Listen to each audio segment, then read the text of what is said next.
মা আমল করলে সওয়াব হয়, ত্যাগ, হ্যাঁ, যা আমল করলে সওয়াব হয় ত্যাগ করলে গুনাহ হয় না। সুন্নাহ হলো যা আমল করলে সওয়াব হয়, ত্যাগ করলে গুনাহ হয় না। হ্যাঁ, মুসল্লি সুন্নতে মুআক্কাদার ব্যাপারে প্রশ্ন করে, তা তো আমল করা বাধ্যতামূলক। ইমাম বলেন বাধ্যতা হলে তো ফরজ হয়ে যায়, তাই মুআক্কাদার বেলায়ও একই হুকুম। দলিল সহ বুঝিয়ে বলুন। মানে মাসলাটা হলো যে সুন্নত নফল এগুলি পড়লে বিরাট বিরাট সওয়াব আছে, কিন্তু না পড়লে কোনো গুনাহ আছে কিনা। জোহরের আগে 4 রাকাত সুন্নত, পরে 2 রাকাত সুন্নত না পড়লে জাহান্নামে যেতে হবে কিনা, গুনাহ হবে কিনা। মাগরিবের শেষ 2 রাকাত সুন্নত না পড়লে জাহান্নামে যেতে হবে কিনা। এশার পরে 2 রাকাত সুন্নত না পড়লে গুনাহ হবে কিনা। ফজরের আগে 2 রাকাত সুন্নত না পড়লে গুনাহ হবে কিনা। প্রশ্ন এটা। এর উত্তর হলো, দুটো উত্তর ওলামারা দিয়েছেন। কেউ কেউ বলেছেন কিছু গুনাহ হওয়ার সম্ভাবনা আছে, আর স্ট্রং মত হলো গুনাহ হবে না, কারণ সুন্নত নফলের উপরে কোনো গুনাহ নাই। বিরাট বিরাট পুরস্কার আছে, কিন্তু গুনাহ নাই। এটা হলো ওভারটাইম ইবাদত, ওভারটাইম চাকরি। ডিউটি হলো 9টা থেকে 5টা, 5টা থেকে 7টা 8টা পর্যন্ত কাজ করবেন। করলে আপনি অনেক টাকা পাবেন, না করলে চাকরি যাবে না। না করলে চাকরি যাবে? ওভারটাইম না করলে চাকরি যায়? কৈফিয়ত চাওয়া হয়, শোকজ করা হয়? হয় না। কেন? যেহেতু এটা ওভারটাইম। হ্যাঁ, শোকজ করা হবে, চাকরি যাওয়ার সম্ভাবনা হবে যদি 9টা 5টার বেসিক ডিউটিটা আপনি ত্রুটি করেন, সেখানে আপনি চাকরি হারাইতে পারেন, ঠিক না? তো মুসলমানের নামাজের ক্ষেত্রে বেসিক ফরজ হলো জোহরের 4 রাকাত, আসরের 4 রাকাত, মাগরিব 3 রাকাত, এশা 4 রাকাত, ফজর 2 রাকাত। বেসিক ডিউটি 9টা 5টা ডিউটি। এর খেলে আপনি শেষ, জাহান্নামে যাওয়া ছাড়া আর কোনো উপায় থাকবে না আল্লাহ মাফ না করলে। কিন্তু এর আগে পরে যে ওভারটাইমগুলি আছে, সুন্নতগুলি আছে, 12 রাকাত সুন্নতে মুআক্কাদা ডেলি, এই 12 রাকাত যদি কেউ পড়ে, বানাল্লাহু লাহু বাইতান ফিল জান্নাহ, জান্নাতে আল্লাহ তার জন্য একটা প্রাসাদ নির্মাণ করে দেবেন। ডেলি ডেলি একটা প্রাসাদ পাবে। কি বিরাট ওভারটাইম পুরস্কার! এটা এক জিনিস। কিন্তু এই 12 রাকাত না পড়লে আল্লাহ জাহান্নাম দেবেন? না, 12 রাকাত না পড়লে জাহান্নাম নেই, গুনাহ নেই, সওয়াবটা বিশাল, সওয়াবটা বিশাল। তারাবি না পড়লে অনেক মুসলমানের রোজা রাখে না বাংলাদেশ। কয় হুজুর তারাবি পড়তে পারি না, রোজা রাখে লাভ কি? হ্যাঁ, তার মানে কাঁচামরিচ নাই, পান্তা ভাত খাইয়ে লাভ কি? তাহলে না খাইয়েই আজকে খেতে যাইবা মরণের জন্য। হ্যাঁ, কাঁচামরিচ থাক আর না থাক, পান্তা আমার খাওয়া লাগবে, কারণ ক্ষুধা আছে নাকি। তারাবি পড়তে পারলেও রোজা, না পারলেও রোজা রাখতে হবে, বেসিক, ওটা ফরজ। তারাবির সাথে কি সম্পর্ক? তারাবি হলো বিশাল পাওনা। রাত্রে আমি যদি পড়ি, হ্যাঁ, রমজানে, তাহলে আমি অনেক অনেক বড় পুরস্কার আল্লাহর কাছে আমি লাভ করব, সেটা অন্য জিনিস। নফল সুন্নত না পড়লে গুনাহ নেই। তবে সবসময় যারা না পড়ে তারা খারাপ লোক। সবসময় যারা সুন্নত নফল পড়ে না, এরা কি লোক? খারাপ লোক। এদের সাক্ষ্য কবুল হয় না আদালতে, এদের এরা সাক্ষী হতে পারবে না ইসলামী আইনে। সবসময় চিরদিন সে সুন্নত নফল পড়ে না, কিন্তু তার কোনো গুনাহ নাই, তার জান্নাতও মিস হবে না, জান্নাত যাবে। এর দলিল হলো সহিহ বুখারীর রোজা অধ্যায়ের প্রথম হাদিসটা। এখানে এক আরবের গ্রামীণ লোক এসে নবীজির কাছে ইসলাম সম্বন্ধে প্রশ্ন করলেন। নবীজি উত্তর দিলেন, নামাজ ফরজ, রোজা ফরজ, হজ ফরজ বললেন। এগুলি শোনার পরে, ফরজগুলি শোনার পরে সেই লোক বলল, ওয়াল্লাহি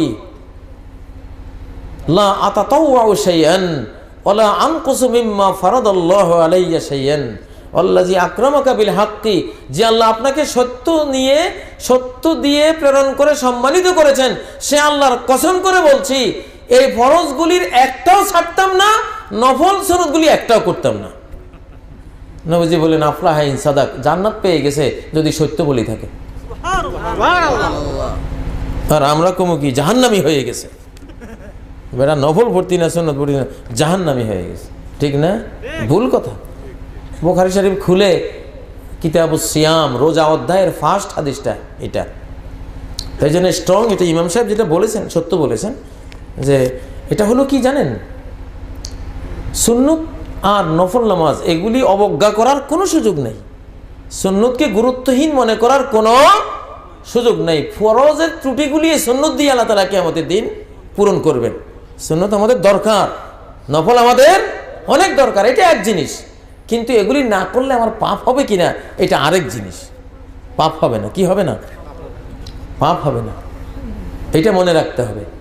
এখন বাংলাদেশে বা উপমহাদেশে একটা ভুল করি আমরা বলি কি, নফল সুন্নতের ফরজে মিলাই ফেলি এক সমান, এক কাতার।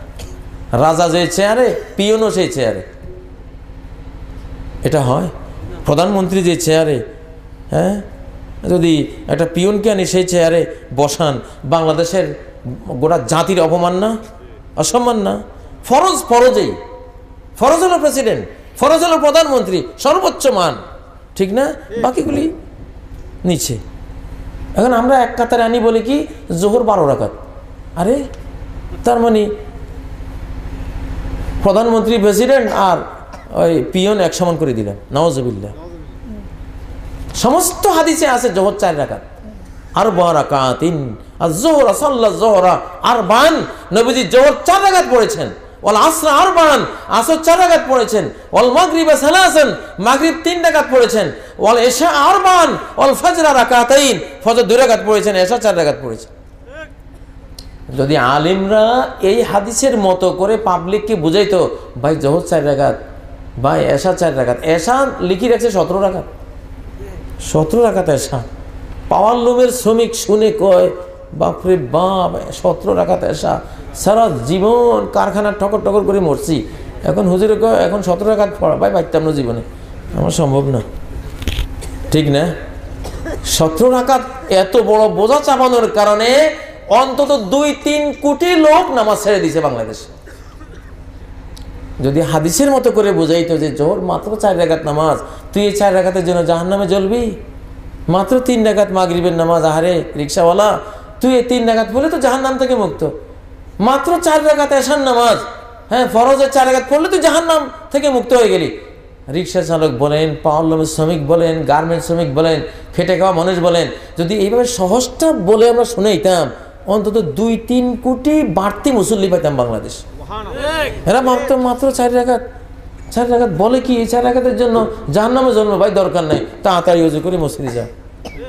আস্তে আস্তে 4 রাকাতের জন্য যাইতে যেতে একদিন সে 12 রাকাতও পড়বে নাকি? মেয়ের বিয়ে হইলে প্রথমবারে শ্বশুর বাড়িতে আনি কয়দিন রাখে? হ্যাঁ, 3-4 দিন। যদি প্রথমবারে আনি কয় 1 বছর থাকা লাগবে।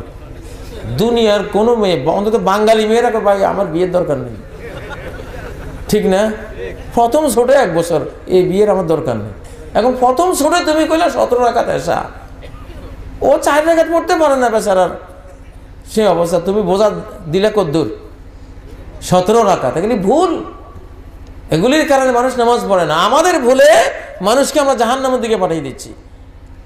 নবীজি বুঝাচ্ছেন 4-4-3-4-2, 17 রাকাত ফরজ, 17 রাকাত ফরজ। মক্কায় যখন প্রথম নামাজ ফরজ হয়, ফরজও 4 রাকাত ছিল না, 2 রাকাত। ফুরিদাতিস সালাতু আউওয়ালা মা ফুরিদাত রাকাতাইন। সহিহ বুখারীতে আয়েশা সিদ্দিকার রওয়ায়াত, প্রথম যখন সালাত ফরজ হয়, আল্লাহ কত হাকিম, কত বিজ্ঞভাবে তিনি ফরজ করেছেন। তিনি জানতেন যে বেশি বোঝা চাপাইলে প্রথম ছোট এরা এটা পড়তে পারবে না। মাত্র জোহর 2 রাকাত, আসর 2 রাকাত, 2 রাকাত 2 রাকাত করে। তখন নতুন মুসলমান 2 রাকাত পড়তে আর কি লাগে? আল্লাহু আকবার করে দিলাম।